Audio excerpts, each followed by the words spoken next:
hopeful na naging hopeless na ako, na na-frustrate na ako, and then biglang may miracle na nangyari. At kung ano yung tinutukoy ko, ikukwento ko na yung buong istorya.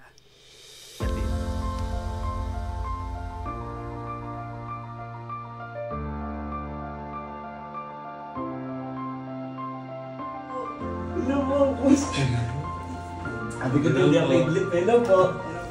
Hello, sabi mo. Sige po ako malapit lang kahapon. Ikaw ang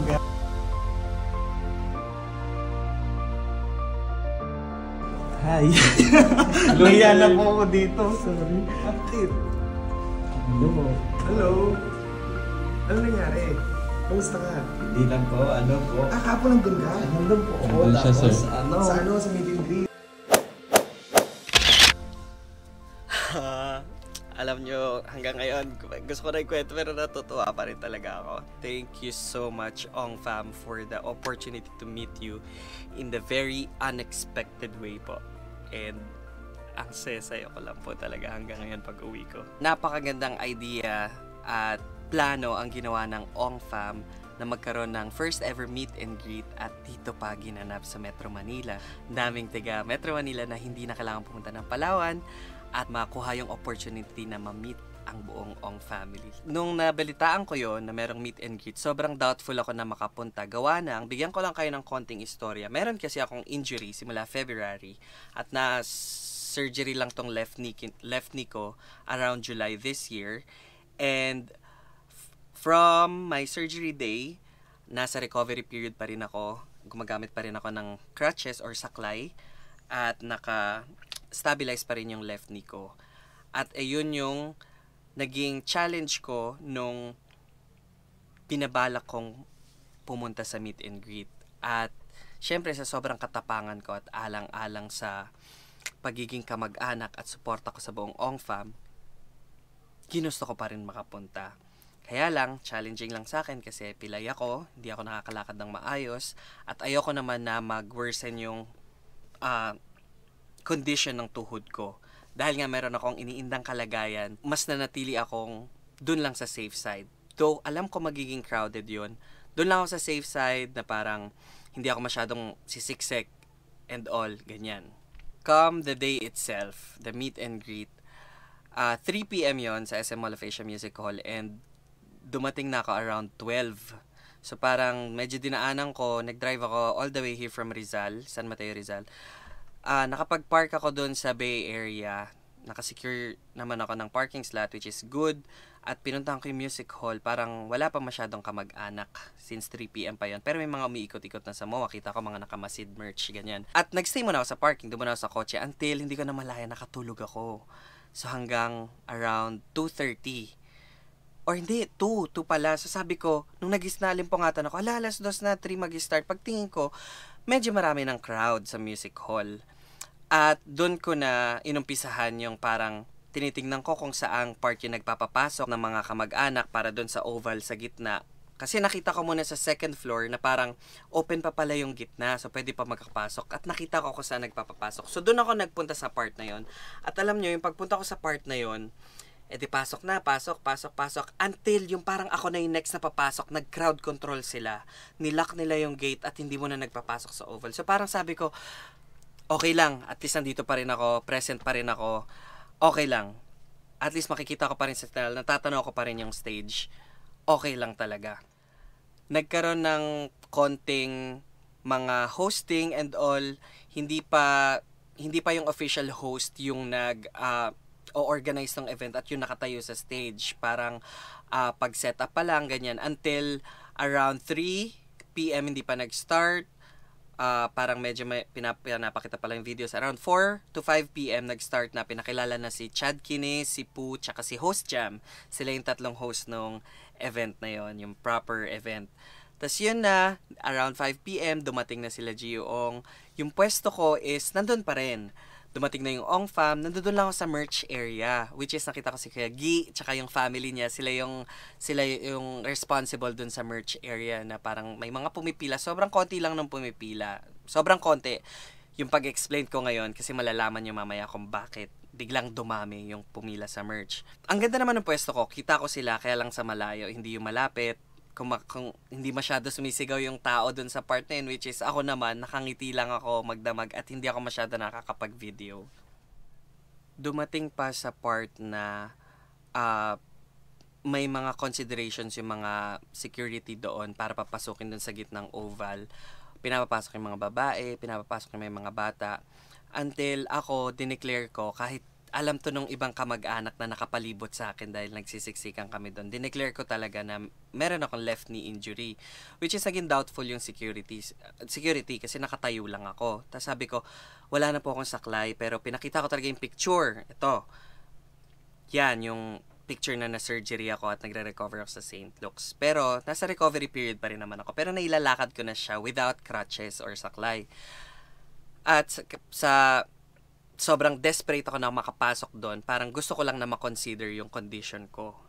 Like, hindi naman sa pagkakaroon ng special treatment. Kasi kung gusto ko talaga ng special treatment, dinala ko pa rin yung saklay ko. Pero ayoko, gusto ko lang maging natural. Kaya lang, since nakita ko yung opportunity na yun, baka lang makonsider. So, hindi. Hindi ako nakapasok. Nagstay ako doon. Nagstay ako sa harang na yun kahit kita ko may space pa doon sa oval. At hanggang matapos yung program, naganap lahat ng kasiyahan. Kumanta sila Gio, kumanta sila Jeo. Overall, naabutan ko lahat ng bawat ganap sa program at sobrang saya lang. At sobrang init ng pagdating nila at ganun din naman ang mga kamag-anak. Sobrang init ng pag-welcome nila sa OngFam sa SM Mall of Asia at sobrang saya lang nang nangyari.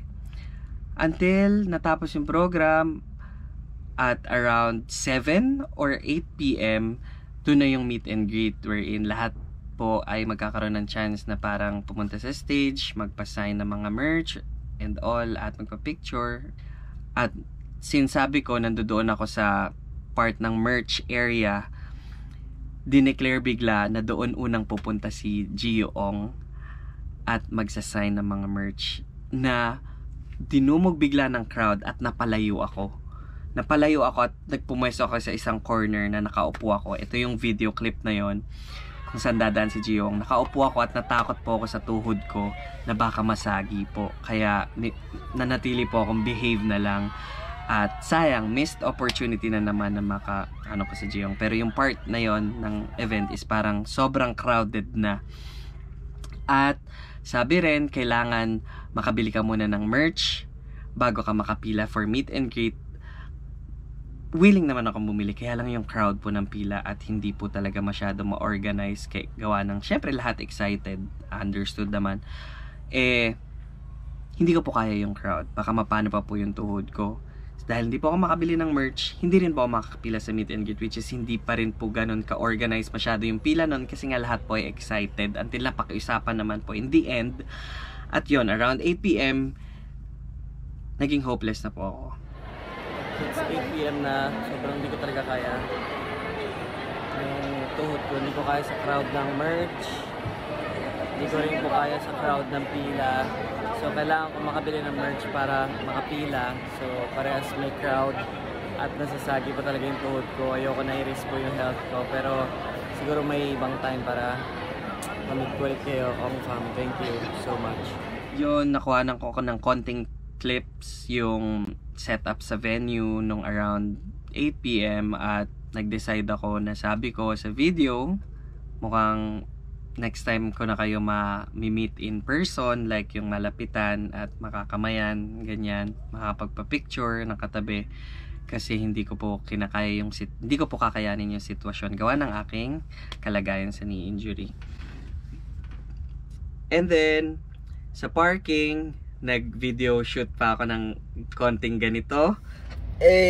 So yun, it's 8:13 p.m. Sa parking, after more than 6 hours of standing, syempre support na rin sa OngFam. At yun nga, hindi na medyo kinakaya ng tuhod ko kasi hindi naman sanay na gano'n na katagal na katayo. Pag normal yung tuhod ko, kaya ko yan. Diyos ko, siguro hindi pa ito yung tamang time para like makalapit ako talaga sa kanila ng gusto at makapagpa-picture. Hi, siguro merong perfect timing para doon na magka-meet kami. Malay mo mas maganda mas makabanding ko sila. Mga ganun ba?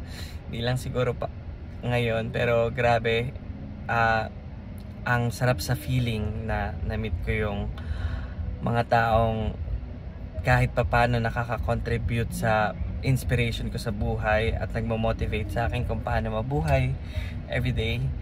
And ayun, I think it's a goodbye for now.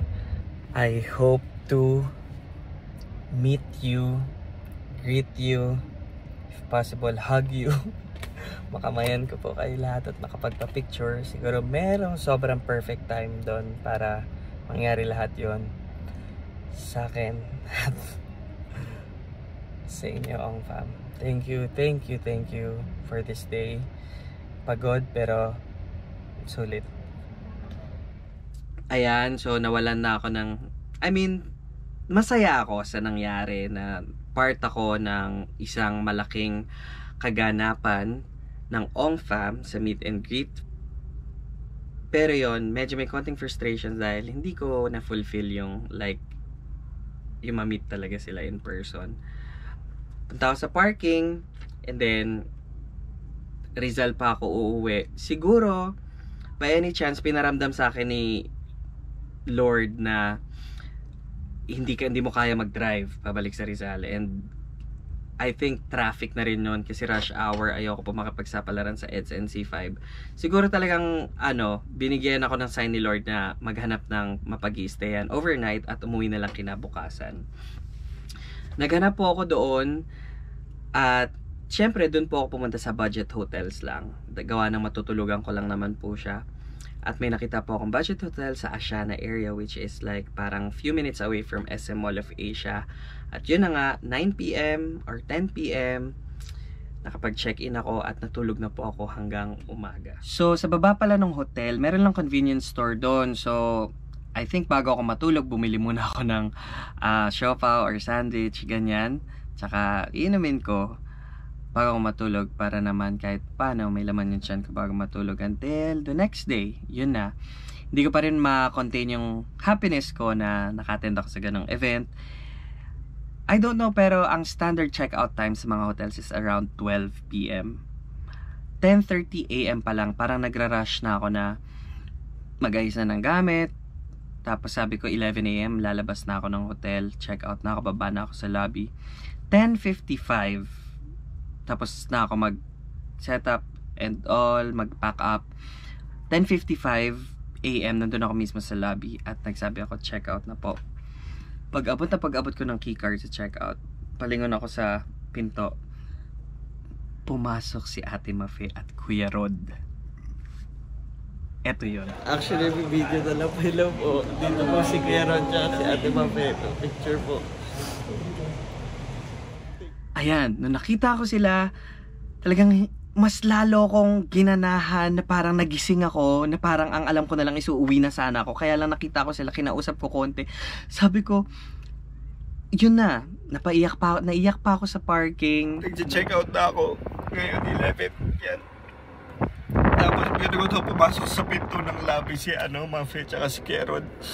Dito pala sila nag-stay. Alam mo yung gustong-gusto kong makalapit sa kanila. Pero tulog na daw kasi gabi na daw, nakauwi kagabi. Hindi ko alam gagawin ko. Nung feeling ko uuwi na ako, nasabi ko gusto ko lang po makapagpa-picture. Bali yun, nilapag ko yung gamit ko sa parking, pumalik ako ng lobby, sabi kasi ni Kuya Rod at Ate Mafe, nagpapahinga, which is understood. Nagpapahinga at gusto ko na maibigay yung pahinga sa kanila. Sabi ko mag-aantay po ako dito, gusto ko po talaga makita. At natuwa naman ako na nandoon kami sa same hotel na natulog, na parang wala akong kamalay-malay na dun sila mag-i-stay. Kasi nga, for sure budget hotel yon. Parang na-surprise din ako na ganun lang sila ka-humble, na parang sa mga ganong type ng hotels kaya rin nila mag-stay. Hindi siya pangit na hotel pero maganda, maayos, matutulugan, mapag-i-stayan. Ang galing lang, nakakabilib ang Ong Fam. Sa lobby, pabalik-balik sila Ate Mafe and Kuya Rod, gawa ng sila, I think sila yung runner in terms of pag-asikaso ng food, kasi nakikita ko may bit-bit silang food na pinapa-deliver, inaakyat na lang yata nila sa room nila. At from 11 AM nagantay ako sa lobby until 3 PM So, hindi ko pa rin talaga naabutan si Gio. Until, kinausap ko yung front desk. Sinabi ko yung intention ko ng pag-antay sa lobby at naintindihan nila. Di naman nila dinisclose any information about Gio Ong. And I respect that. Kasi it's a privacy thing na syempre, they have to protect the privacy of their guest. And I totally understand. Yung guard, medyo hineads up ko na rin. Guard yun, sabi ko lang po, mag-aantay po ako dito sa lobby. Sobrang sinabi ko, intentionally, na bakit ako mag-aantay doon. Kasi po, sobrang idol ko sila. Ong fam, ganyan. Sabi na, sige sir, okay lang. And shout out to you again, kuya. Ayan siya. So, na-videohan ko pa kasi sobrang thankful ako sa kanya at kinonsider niya na mag-antay ako doon.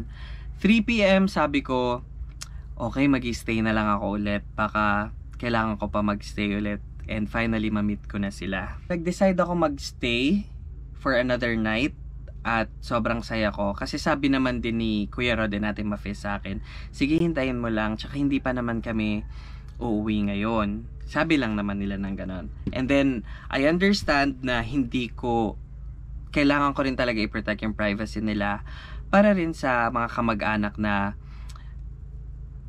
alam din naman po ninyo yun, mga kamag-anak, na parang yung situation or yung venue na yon is pahingahan nila at kailangan nila magpahinga. At hindi ko naman po in-abuse yung opportunity ko na yon para talagang invade yung privacy nila at para lang makapagpa-picture and all.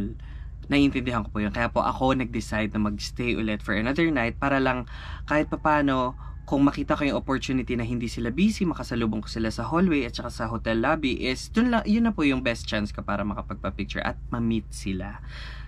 Kasi po, alam niyo naman bilang kamag-anak, gusto natin sila makita at lahat po tayo. So yun po, hindi ko na po pinalagpas yung opportunity na yun na nag-stay ako sa hotel. And so happen na itong si front desk officer na nakausap ko. Hindi siya masyadong familiar sa Ong Fam, na consider niya na-validate niya naman yung feeling ko na yung intentions ko na parang gusto ko talaga ma-meet. Sige sir. And then, for some reason, yung ground floor kasi hotel lobby, second floor parking, third floor guest rooms na and pataas. Sabi ko sa pwede po ilagay niyo lang po ako around third floor kung meron po, para po madali lang po ako makababa sa lobby at dito po ako tatambay para ma-meet, baka po may chance na ma-meet ko sila. Nabigyan naman ako ng room sa third floor. And then, yun na, naka-check-in na ako. Pag abot sa akin ng key card, pag akyat ko ng third floor, pagbukas ng elevator, dun mismo sa open space, nandun naglalaro si Jadon.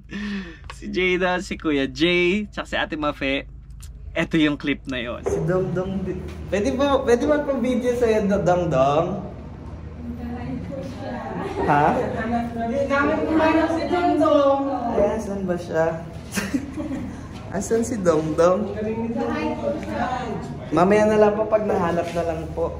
Si Dongdong, thank you. So tuwang-tuwa ako na nasa same floor ko pala sila. Sabi rin ni Ate Mafe na parang, dito lang kami nag-stay. And then bumaba ulit ako sa lobby para bumili lang sa convenience stores or may inasikaso ako. Nakita ko si Kuya Rod sa labas ng hotel. Nagkausap kami. Grabe. Napakabait ni Kuya Rod. At ito yung video na yon. Sobrang bait. Ayan. So yung nagkausap kami, wala lang. Ang sarap sa feeling na parang niya akong kilala na sobrang kamag-anak yung feeling ko. And yung vibes ni Kuya Rod is parang vibes ng buong Ong Fam. Dahil nga na-meet ko sila bawat isa. At sobrang saya ko dun. Kasabay ko si Kuya Rod umakyat sa elevator sa third floor. Tapos nalaman niya na third floor din ako. Tapos sabi niya sa akin, anong room ka? So nakita ni Kuya Rod yung pinasukan kong room. Sabi niya, tinanong niya yung room number ko at sinabi ko. Tapos, pagkita niya sa pagpasok ko sa kwarto ko, bigla niya napansin na yung room ko pala is katapat na pinto is yung room ni Gio. At ayun na nga, sobrang laki na ng chance ko na ma-meet sila. Kailangan ko lang talagang abangan. Hindi ko naman pwedeng katukin, like parang gisingin, ganyan. Kasi, syempre, kinoconsider ko yung pahinga nila. Nakakapagod yun nangyari para sa kanila. At ginawa nila yon alang-alang sa ating buong kamag-anak. At maya't maya lang, sa hallway na yon, dun ko lang naramdaman na parang sobrang kasama ko sila sa isang place. Dun ko naramdaman na nakikita ko si si Mami Janice, si Jadon, talagang iwaiwalay kasi sila ng room. Doon sa hallway na yon, talagang naririnig ko yung boses nila, si Ate Mafe, Kuya Rod, nagko-communicate sila about sa mga needs nila, sa mga food and all, at sa mga bagay-bagay like parang mga inaasikaso nila. Napaka-natural nila kung paano natin sila napapanood sa vlog. Ganun lang din sila mag-usap. Sa sobrang familiar na ako sa boses nila, alam ko kung sino yung nagsasalita. Like alam ko si Jeyo, ilang beses ko na-meet sa hallway, hi, hello, ganyan-ganyan, na nag-ask ako ng permission kay Jeyo to have a picture with him, and then he politely told me na parang, okay, wait lang mamaya. Kasi, typical Jeyo, alam nyo, naglalakad siya sa hallway, naka-boxer, naka-topless, ganyan lang. So naintindihan ko yung pagsabi niya sa akin na, mamaya po, ganyan-ganyan. And then nag-thank you naman ako in return. Sabi ko, okay, thank you, Jay. Sabi ko ganyan. Sabi niya, no problem po. Sobrang bait. Like, napaka-natural lang ni Jeyo talaga. Sabi ko ganyan. Sabi ko, napaka-gwaping siya talaga noon. Sabi ko ganyan din ako kagaping sa ate. Napaka-gwaping siya talaga. Tapos talaga naman siya yung star of the show din nung meet and greet, na isa siya sa talagang pinakamalakas na hiyawan nung meet and greet na yon. And thankful ako. At ito, maraming nagkakapagpa-picture naman ako sa kanya nung nakaayos na siya.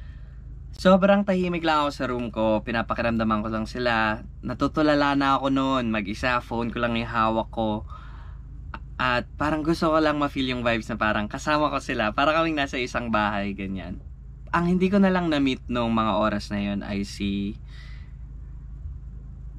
Joshua tsaka si Tatay Gio. Yan.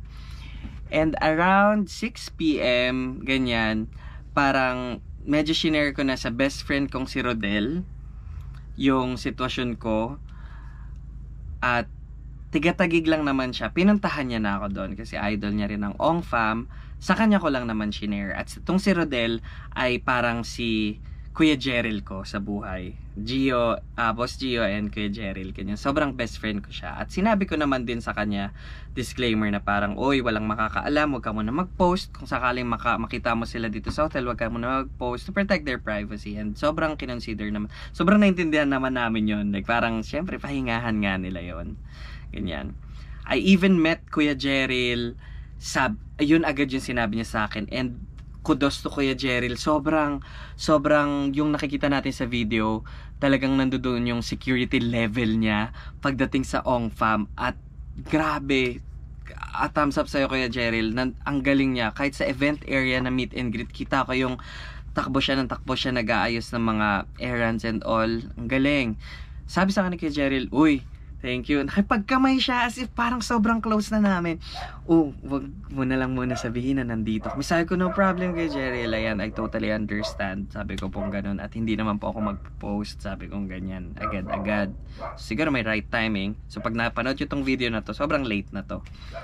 Dumating na si Rodel, yung best friend ko, sinundo ko sa lobby, tapos pinaakyat ko doon. Tapos kinuwento ko konti yung sitwasyon. Na-meet niya na rin yung ibang Ong Fam. Pagdating sa lobby, sa elevator, nagpunta rin siya sa convenience store. Kita niya si Kerod, ganyan-ganyan. Sabi ko, nakapag-picture na rin siya kay Domeng, parang ako, ganyan.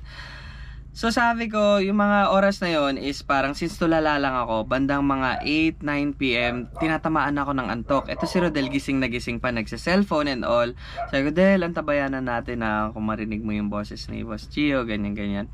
Until yung nakatulong sa akin yung mga binili kong, nakatulong sa akin tong paper bag na to, 7-Eleven, tsaka yung pinadeliver ko sa Grab na Jollibee dahil nagamit ko yung scotch tape nila. At gumawa ako ng note na ganito.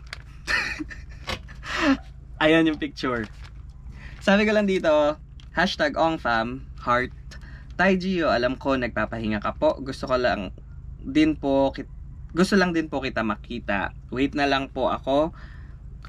Open and close parenthesis. Pwede rin po kumatok sa akin anytime po. Gerard Ong, kamag-anak.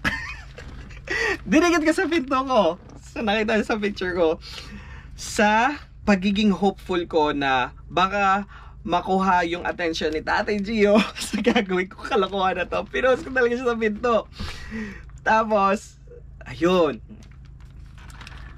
Mga past 9 PM, kinalabit ako ni Rodel kasi narinig niya na daw yung boses ni Boss Gio. Tul, gising. Humihilik na nga daw ako. Tul, gising. Napansin na yata ni Gio na yung dinikit mo sa pinto. Tapos, parang pagsilip kong gano'n sa butas, ganyan. Wala naman eh. Ganyan. Balik ako konti sa kama. Hindi, nandiyan na yan. Pagkasabi na rin, kumatok, may kumatok. Pagkakatok ko, housekeeping. Sabi gano'n, pero excited na ako. Alam ko na yon. Nasabi ko, si Gio na to. Tol, tumawag ako. And then, ito yung nangyari. This is the priceless moment. Unexpected na mamimit ko si Boss Gio. Hello po, boss. Sabi ko hindi ako idlip. Hello po. Hello sa iyo. Boss, hindi po ako lapit lang kahapon. Ay, kawanggano. Hi. Laya na po ako dito. Sorry. Active. Hello po. Hello. Ano nangyari? Kamusta ka? Hindi lang po. Ano po? Kahapon nandun ka? Nandun po ako. Nandun siya, Tapos sir. Sa meet and greet. Hindi ko po share kahapon. Napag-usapan namin lahat yung journey ko from home going to the event area sa Mall of Asia to my situation na hindi ako nakapasok, nandun lang ako sa merch area, hindi ako nakalapit dahil sa crowd, yung injury ko and all. And grabe, open ear sa akin si Tatay Gio. And thank you so much. Si Joshua, andalas tabi ko, nag-video. Grabe na star-star din ako kay Joshua. Kupings ni Kamangga. Talagang artistahan. Ganda ng dreadlocks niya. Grabe. Yun, nakapag-picture ako sa kanila in the end. At sobrang saya lang. Sobrang na-fulfill yung isang pangarap ko sa buhay na makasama sila. Hindi lang na-meet. Nakausap ko pa. Nakasama ko pa sila. At nakasama ko sila sa parang isang bahay. At nagkita-kita kami, naririnig ko yung boses nila buong araw, buong gabi. Sarap sa feeling, sobra. Thank you so much, Ong Fam, for the opportunity to meet you all. Lahat po kayo, sobrang bait nyo po. Kung ano po yung nakikita natin sa video, sa mga vlogs nila, sobrang natural po. Like, no filter, ang babait po nila. Sobra. Ang cute-cute ni Jadon. Sobra. Again, thank you so much, Ong Fam. Bago matapos ang 2023, masasabi kong talagang lumigaya ako at natupad ang isa sa mga pangarap ko. Maraming salamat po at na-meet ko kayo. At itong aking Masid shirt na binigay na lang sa akin ni Rodel, best friend ko, kasi nga wala pa po akong Masid merch, ay napirmahan naman po. Napirmahan lang naman ng mga miyembro ng Ong Fam at maraming salamat. Ayan po, hindi ko na po mapakita, pero thank you so much at hopefully magkita po ulit tayo. Gusto ko pa rin po kayo makita. Sobrang sarap lang sa feeling. Thank you mga kamag-anak for watching my video. At ayun nga, ang lesson ko lang is from being hopeful to hopeless to frustration, meron pa rin palang miracle na mangyayari at mangyayari at some point. At dapat lang tayong manalig doon. Okay? Thank you, Ong Fam. I'll see you soon.